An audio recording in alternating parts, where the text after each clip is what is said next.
Boleh tak suggest serum anti-aging untuk ibu BF? Serum Ada tak? Serum ada. Pernah dengar tak brand yang tengah duk meletup-letup ni? Ni.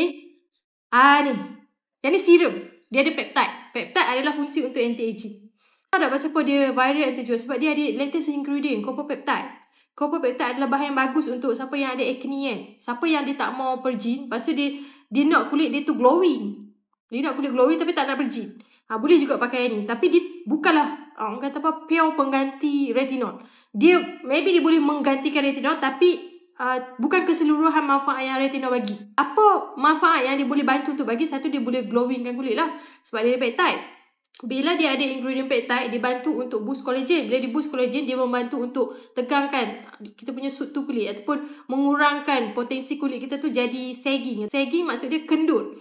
Kalau wrinkle maksudnya kedutan. So dia nak kurangkan dua benda tu. Lepas tu dalam ni dia ada ingredient copper-peptide. Kalau kulit kita jenis mudah irritate, dia bantu untuk kurangkan benda tu. Ataupun kalau kulit kita ni ada acne, dia sifat dia adalah anti-inflammatory. Dia kurangkan inflammation tu. Awak boleh ambil yang ni. Siapa yang ibu mengandung yang aku nak pakai retinol ni, kulit aku nak glowing, tak apa, don't worry. Mungkin tak dapat sebiji macam retinol, tapi sekurang-kurangnya dapat result macam retinol. Sekurang-kurangnya ambil yang ni, copper-peptide.